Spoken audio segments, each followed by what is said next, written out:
अच्छा, ये jewel thief the heist begins 25 अप्रैल को नेटफ्लिक्स पर आ गया, लेकिन ये आज मैंने देखी and what I think about this movie I will tell you in this review. ये मूवी जो है वो सैफ अली खान इसमें मेन रोल प्ले कर रहे हैं and it is directed by Kookie Gulati and Robbie Grewal. और ये जो है वो हाइस्ट से रिलेटेड एक इंडियन हिंदी लैंग्वेज फिल्म है दैट इज़ एक्शन थ्रिलर। तो इसमें जो है वो कौन-कौन से लूप होल्स हैं, कौन-सी बातें मुझे अच्छी लगी, did I enjoy this and will I recommend this to you if you haven't watched it yet. इस सारी चीज़ों के बारे में हम बात करने लगे हैं। तो जल्दी से द हॉट प्लैनेट को सब्सक्राइब कर लीजिए and hit the bell button and don't forget to like and share the video. तो जी, jewel thief the heist begins नाम से पता चल रहा है कि अभी जो है वो ये ख़त्म नहीं होगा, इस मूवी पे एंड नहीं होगा, हाइस्ट जो है वो उसकी सीरीज़ चलती रहेगी। लेट्स सी कि चलती कैसे रहेगी और क्या इस जो हाइस्ट मूवी है, इसमें जो हमने क्या-क्या देखा। सबसे पहले तो कि जो ये मूवी थी, ये बिल्कुल एक बेसिक हाइस्ट मूवी जो होती है, बिल्कुल उसी तरीके की थी। Everything, every twist and turn is expected. कोई भी चीज़ मुझे ऐसी नहीं लगी जिसको जो है वो बहुत ज़्यादा मैं हो कि oh my god this heist movie is so different from the rest of all. So ऐसा कुछ भी नहीं था, मुझे बिल्कुल जो है वो टिपिकल एक हाइस्ट मूवी थी जिसके बारे में यही होता है कि एक बहुत ही बड़ा कोई स्टीलर कॉन आर्टिस्ट होता है और वो छुपता फिर रहा होता है और फिर उसको जो है वो किसी बड़ी चीज़ को चुराने के लिए हायर किया जाता है। या तो नॉर्मली ऐसी मूवीज़ में ही होता है कि वो ये काम छोड़ चुका होता है और उसको कहते हैं कि वन लास्ट टाइम आप ये काम कर लो। या फिर ये होता है कि वो उसको किसी तरीके से ब्लैकमेल करके कहा जाता है कि ये काम तुम करोगे और इन द एंड जितने भी लूज एंड्स उसने अपने प्लान में छोड़े हो, सक्सीड उसी ने होना होता है, चाहे कोई police, local police, international police और अंडरवर्ल्ड के लोग सब उसके पीछे लगे हुए, but still he gets away with from them. So यही होता है इस मूवी में भी। Saif Ali Khan is playing a thief जो कि मुख्तलिफ किस्म के ट्रेजर्स अराउंड द वर्ल्ड जो है वो चोरी करता है और उसका जो बाप होता है वो एक डॉक्टर होते हैं, एक रिस्पेक्टेबल इंसान होते हैं। तो वो अपने बेटे को बहुत अच्छा समझते हैं, लेकिन जब उनको पता चलता है उसकी हकीकत के बारे में, तो वो उसे घर से निकाल देते हैं। उसके बाद जो है ये सैफ अली खान, जिनका नाम रेहान रॉय है इस मूवी में, वो डिफरेंट पार्ट्स ऑफ वर्ल्ड जो है वो क्या करते हैं, हाइस्ट कर करके अपना गुजारा करते हैं एंड अभी वो बुडापेस्ट में छुपे हुए हैं। अगर हम प्रोटैगनिस्ट की बात हो गई, अब हम तरफ एंटेगनिस्ट की तरफ आते हैं इस मूवी के। Played by Jaideep Ahlawat and वो रोल प्ले कर रहे हैं रजन औलक्का, जो कि एक इंडियन आर्ट कलेक्टर है एंड उसके रोल का जब शुरू में ही काफ़ी वायलेंस होती है और सब पता चल जाता है, क्लू मिल जाता है what kind of man he is. तो उसका अंडरवर्ल्ड से बहुत ताल्लुक है और वो भी इसी तरीके के 2 नंबर काम करता है, ही हैज़ ब्लैक मनी। और वो क्या करता है कि जो रेहान के फादर हैं, उनकी इनोसेंस से फ़ायदा उठाते हुए उनके अकाउंट में वो अपना ब्लैक मनी ट्रांसफ़र कर देता है और फिर उसके बेटे को, जो दूसरा बेटा है अवी, उसको ब्लैकमेल करते हैं कि तुम अपने भाई को बोलो कि हम तुम्हारे बाप को जो है ना वो पुलिस के हवाले कर देंगे। अभी हम बता सकते हैं कि उनके अकाउंट में ब्लैक मनी हमने ट्रांसफ़र किया है। तो वो फँस जाएँगे, तो इसलिए जो है वो हमें किससे काम है? हमें तुम्हारे भाई से काम है, तो तुम उसे लेकर आओ इंडिया किसी तरीके से। अच्छा, इसी पिक्चर में एक तीसरा कैरेक्टर और है, विक्राम पटेल, जो कि पुलिस ऑफिसर है and this character is played by Kunal Kapoor. और वो जो है वो बहुत ही ज़्यादा स्ट्रांगली रेहान रॉय के पीछे है कि वो उसको गिरफ्तार करे, जो कि छुपता फिर रहा है। इसी के लिए जो वो बुदापेस्ट में जहाँ वो छुपा हुआ है, वहाँ भी वो अपने बंदे भेज देता है जो उसके पीछे होते हैं। और यहाँ अभी भी अपने भाई को ढूँढता-ढूँढता पहुँच जाता है और फिर जो है वो बताता है अपने भाई को इस बारे में। पहले तो वो कहता है कि मैं इस मामले में कुछ नहीं कर सकता, लेकिन फिर उसको पता चल जाता है कि पुलिस भी उसके पीछे है, तो वो उन्हीं को डॉच करके इंडिया आ जाता है जन औलख के पास। अब पता ही चलता है कि उसे क्या करना है, कि उसे जो है वो रेड सन चुराना है, काइंड ऑफ रूबी है जो कि एक बंदे के पास है जो कि अफ्रीका से आ रहा है, आई थिंक सो। उसका नाम है गमूनू और वो जो है वो इंडिया आ रहा है, म्यूजियम में उसकी नुमाइश होगी उस रेड सन की, तो वो म्यूजियम से चुराना है। तो यहाँ पे जो है वो प्लानिंग इनकी स्टार्ट होती है। समझाता है वो प्लान रजन को कि किस तरीके से उन्होंने हाइस्ट करना है। लेकिन एंड टाइम पे जो विक्रम पटेल होता है, इस ऑपरेशन को नाकाम बना देता है। आई डोंट अंडरस्टैंड कि शायद ये सब उसने जानबूझ के किया था रेहान ने, कि जब जिस तरह वो कागज़ को फेंकता है डस्टबिन में, ताकि विक्रम को जो है वो आइडिया मिले कि वो किस चीज़ के पीछे है। तो उसे पता चल जाता है कि वो रेहान इंडिया आया हुआ है, तो वो किसी चीज़ के पीछे है, कि वो छुपता फिर रहा है और वो इंडिया आ गया, तो इसका मतलब कोई ना कोई बड़ा मकसद ज़रूर है। फिर वो अखबार में देख लेता है कि रेड सन की नुमाइश होने वाली है, तो वो समझ जाता है कि इसी को चुराने के लिए वो म्यूज़ियम आएगा। ये सब वो ट्रैप सेट करता है कि म्यूज़ियम में वो जानबूझ के खुद को चाहता है कि वो अरेस्ट। अब ये मुझे कन्फ्यूज़न है कि या तो वो वाक़ई में लूज़ एंड कोई छोड़ गया था जिसकी वज़ह से प्लान फ़ेल हो गया। बहरहाल गमूनो जो है वो अब ऑफेंड होके वापस अपने कंट्री जा रहा है रेड सन को लेके। तो वो उसके प्लेन में जब वो मसला क्रिएट करके उसके प्राइवेट जेट में, और चाहते हैं कि वो कमर्शियल प्लेन से जाए ताकि जो है वो उसमें वो हवा के अंदर रहते हुए वो चोरी कर लें। अब उसमें जो है वो उन्होंने ऐसा कुछ सीन क्रिएट किया कि जो पायलट है उसके घर वालों को भी जो है वो यरगमाल बनाया और उसको बोला कि वो इस्तांबुल में एक जगह पे प्लेन को लैंड करें। ठीक है भाई, और उन्होंने जगह भी बना के दी है पूरी कि भाई तुमने यहाँ पे इस स्ट्रिप में लैंड करना है। और फिर उसके बाद वहाँ लैंड के करने के दौरान ही जो है वो जितनी भी प्लानिंग्स होती हैं वो आप सब मूवी में देखेंगे कि किस तरह जो रजन की वाइफ होती है फरा, वो वहाँ की एयर होस्टेस का रूप लेके जो है वो उनको बेहोश करती है बेलाडोना के ज़रिए, जो कि एक प्लांट है दैट इज़ डेडली। और फिर इस तरह जो है वो उनका प्लान कामयाब हो जाता है और वो रेडसन को लेने में सक्सेसफुल हो जाता है। रजन जो है उसका भी ताल्लुक उसके एक गैंगस्टर से होता है जिसका नाम मूसा है, और वो ये सोचता है कि वो मूसा को रेडसन बेच देगा और वो 50-50 कर लेंगे, और उन्होंने प्लान किया होता है कि वो रेहान को रास्ते से हटा देंगे after the stealing is complete. तो लेकिन रेहान का अपना एक प्लान होता है तो उनको इस बारे में नहीं पता होता, और फिर इस तरीके से जब रेडसन चोरी होके वो मूसा को दे देता है और मूसा जो है वो पता चलाता है जब उसे बेचने जाता है कि ये नकली है। तो इस तरह रेहान इन दी एंड कन्फ्रंट करता है रजन को, और फिर उसके बाद जो है वो फिर उसके बंदे को भी मार देता है, और फिर उसे भी जो है वो बताता है कि ये सारा मेरा प्लान था। लड़ाई होती है, उनकी फाइट होती है, वो उसको गिरा देता है और उससे आपके जो फादर के जो पेपर्स हैं वो भी साइन करवा लेता है कि वो सारे चक्कर से उसके फादर आज़ाद हो जाएं। और रेड सन जो ओरिजिनल है वो उसके पास होता है, और रजन की वाइफ फरा भी उसके पास होती है जिससे उसने प्रॉमिस किया होता है कि वो उसे इस आदमी से निजात दिलाएगा। एंड इन दी एंड वो दोनों जो है वो एक साथ होते हैं, और आ रहा होता है कि द हाइस्ट कंटिन्यूस, यानी अभी जो है वो हाइस्ट आगे और भी करेंगे, नेक्स्ट टारगेट्स भी उनके। और इसी तरह विक्रम जो है वो उन्हें इस न्यू लोकेशन पे भी देख लेता है, लेकिन वो फिर उसकी नजरों से गायब हो जाते हैं and the story ends.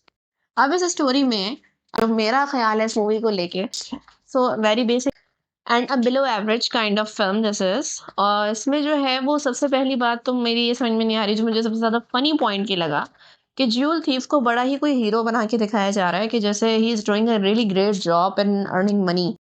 I think so कि जो उसका फादर का एटीट्यूड है कि वो उसको घर से निकाल देते हैं and he thinks no good of him any more, तो वो जस्टिफाइड है बिकॉज वो एक रिस्पेक्टेबल इंसान है, ही इज़ अ डॉक्टर, और वो अपने बेटे पे इतने अरसे तक प्राउड करते रहे उसकी अर्निंग्स पे, लेकिन जब उन्हें पता चलेगा तो ऑब्वियसली उनको कितना हर्ट होगा, उनकी रेपुटेशन मुतासर होगी, और उन्हें सबसे बढ़ के अपनी तरबियत पे अफसोस होगा कि उनका बेटा जो है वो ये क्या बन गया है।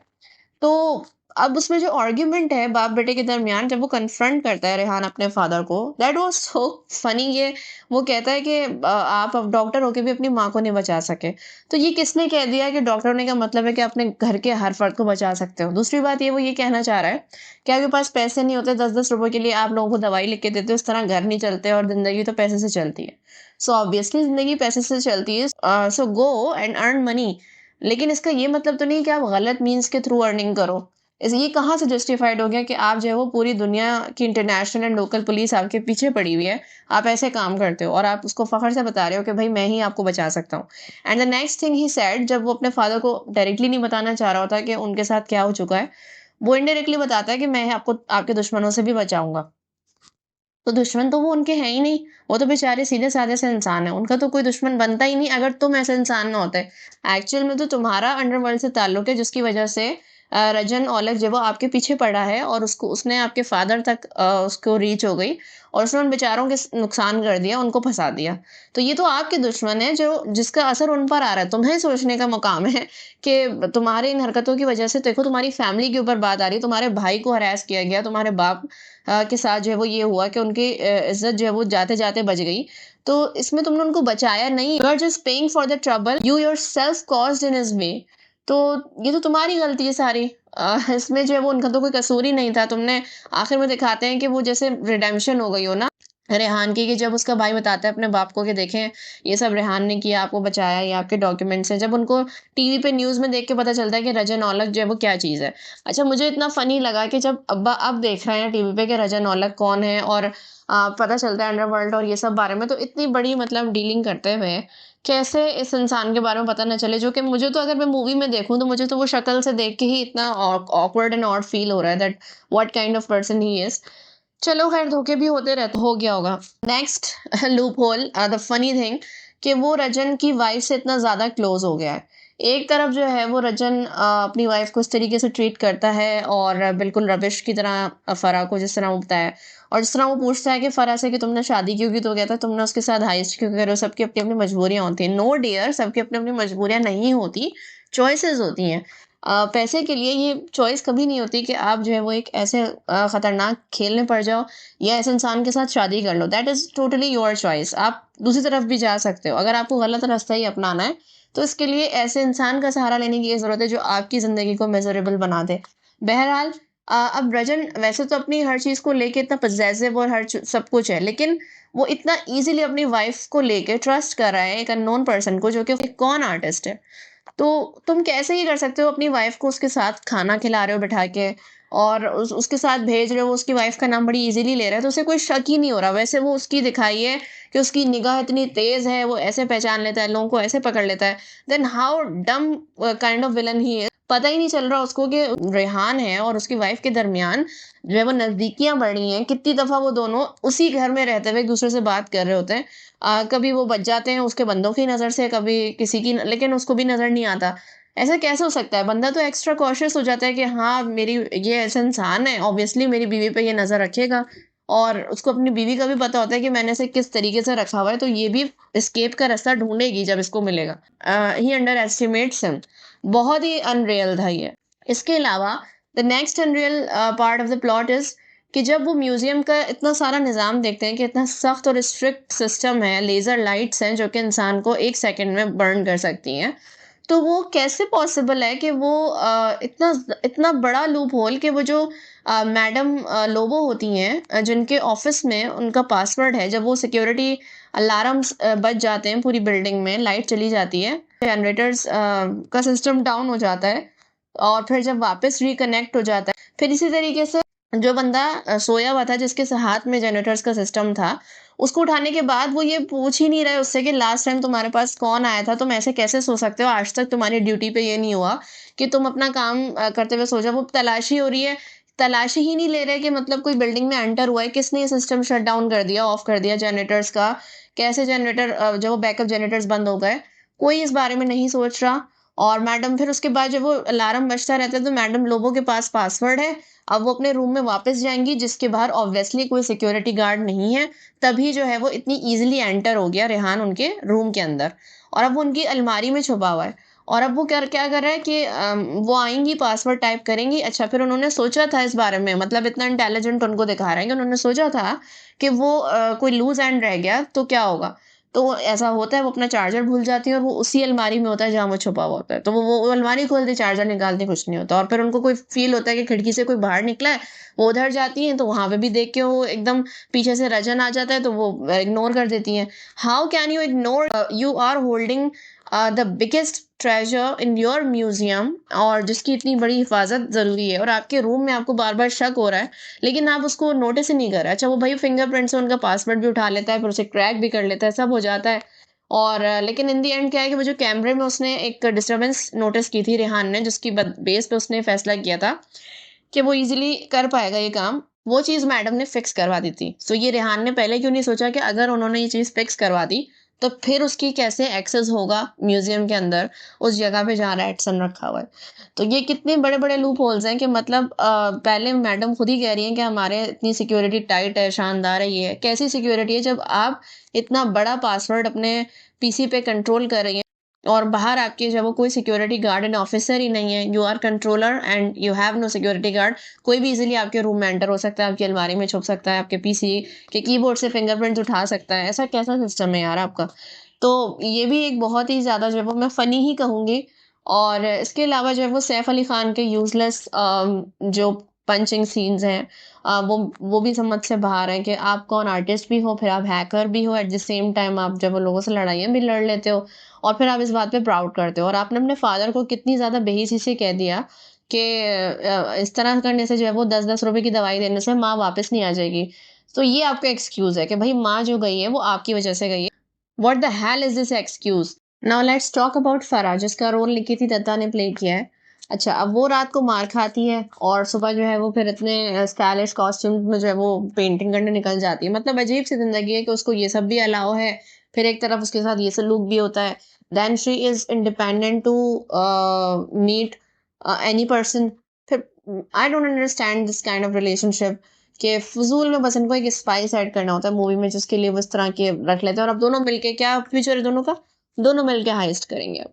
So that is also hilarious. इसके अलावा विक्राम पटेल, जिसको इतना ज्यादा इन दिखाया है कि वो इतना इन्वॉल्व है सर्च में, उसकी what kind of loser he is, कि जब उसको पता चलता है म्यूजियम में, तो वो कह रहे हैं हाँ हाँ जाने दो, मजे ले रहा है वो, बजाय अरेस्ट करने के मजे ले रहा है कि जाओ जाओ उसको जाने दो, अंदर तक जाने दो पहले, वो जहाँ पे वो रखा हुआ है, फिर हम उसको रेड हैंडेड पकड़ेंगे।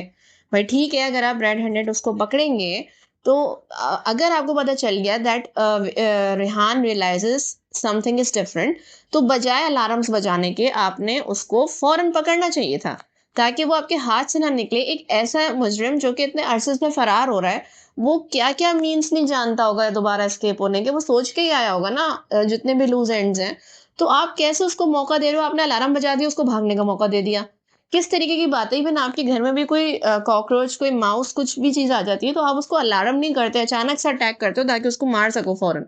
लेकिन आप एक इतने बड़े मुजरिम को अलार्म बजा के वार्न कर दिया, अब वो भाग रहा है, आप में इतना दम है नहीं कि आप उसकी मार सह सको, और आपने उसको जाने दिया। तो ये किस तरीके का लूजर है विक्राम पटेल? इतनी सारी सर्च करने के बाद वो खुद ही अपने हाथ से निकाल देता है। उसके बाद जब फाइट हो ही रही है, तो बजाय ये कि वो उससे फाइट करे, या तुम उसके पैर पे एक गोली मारो जिससे ना उसकी जान भी जाएगी और वो भागने के काबिल ही नहीं रहेगा, देन उसको अरेस्ट करके ले जाओ, सिंपल। मतलब ये किस तरीके की बातें हैं कि एक ज्वेल थीफ को हीरो बनाने के लिए सबको इतना ज्यादा निल कर देते हैं ना, ब्रेनलेस कर देते हैं। तो एक आपने उसको फायर करना था और उसने वहीं पे ढेर हो जाना था, तो वो भाग ही नहीं पाता, आप अरेस्ट कर लेते। नहीं, आप उसको पूरे म्यूजियम में इधर से उधर लेके भाग रहे हैं, तो इतना ज्यादा मतलब। और विक्राम पटेल इन दी एंड भी जो वो जाके उसको दिखा रहा है कि हाँ भाई मैंने तुम्हें देख लिया। अरे गिरफ्तार करो ना, देखते कब तक रहोगे उसको? So his character is also really funny in all aspect. Vikram Patel, Farah and Rajan Aulakh, सबसे बड़ी बात कि जो इतना बड़ा इंसान बनता था कि मैं कोई बहुत ही अंडरवर्ल्ड दुनिया का बादशाह हूँ, इन दी एंड वो सीन बहुत अच्छा था कि जब वो उससे जा रहा होता है, उसके पेपर साइन कराते हैं। अच्छा, रजन एक बार भी नहीं सोचता कि रेहान इतना सीधा और नन्हा बच्चा है ना, कि वो जो है वो सीधा सीधा तरीके से काम करेगा, फिर मैं उसे मार दूंगा। मतलब रजन ने इतना ज्यादा दुनिया में लोगों को देखा हुआ है, वो मारता फिरता है सबको, वो ये नहीं देख रहा। उसने अपने कुत्ते को मार दिया कि वो मेरा वफादार था, इतना सा था, मैंने इसको इतना पाला, मेरा बहुत लॉयल था, ये था वो था, और फिर गोली मार दी कि मैं किसी पे ट्रस्ट नहीं करता, और जब ट्रस्ट कर लूं तुम यही रहोगे, ये वो करके। लेकिन तुमने अपनी बीवी से भी धोखा खाया, तुमने जो है वो रेहान से भी धोखा खाया। सो तुम किस टाइप के इंसान हो? तुम तो सबसे बड़े लूजर निकले। और आखिर में जब वो गैस लीक करके जब रेहान चला जाता है और फिर मूसा आता है, एंड आई थिंक कि रजन रियलाइजेस कि मूसा जो उसके साथ बिहेवियर रखेगा वो बदतरीन होगा, तो वो जो है वो लाइटर से आग लगा के दोनों को ही जो है वो खत्म हो जाते हैं। और इस तरह जब स्टोरी एंड होती है, रेहान अपने फादर की नजरों में जब हीरो बन जाता है इन दी एंड। और अब जब द हाइस्ट कंटिन्यू, तो देखते हैं इस बारे में क्या रिपोर्ट्स मिलती हैं आगे, जब वो क्या कंटिन्यू होती है मूवी या नहीं। ओवरऑल अगर एक्टिंग की बात की जाए, Jaideep Ahlawat, Saif Ali Khan, they are absolutely amazing in their acting.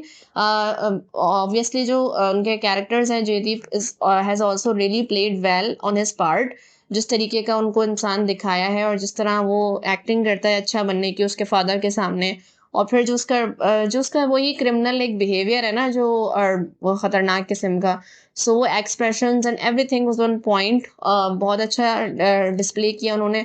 इसके अलावा जो सैफ अली खान का कैरेक्टर है, that was also a bit dramatic and a bit extra, but it was good. बाकी सबने भी अपने अपने पार्ट्स अच्छे प्ले किए। सो एक्टिंग वाइज अच्छा था। कि सॉन्ग्स की बात करूँ तो मुझे ओवरऑल सॉन्ग्स जो है वो अच्छे लगे, ओके लगे। And the one romantic one between Farah and Rehan was also a good one to and a light one to hear. Otherwise, effects and everything was okay, but the story was hilarious. So अगर आपने भी jewel thief नहीं देखी है, so I do recommend you, अगर आप कोई action thriller देखने के मूड में हैं इंडियन फिल्म्स में, तो आप उसको जरूर देखें। एंड कमेंट योर थॉट्स कि आपका इस बारे में क्या ख्याल है। Stay tuned with the hot planet.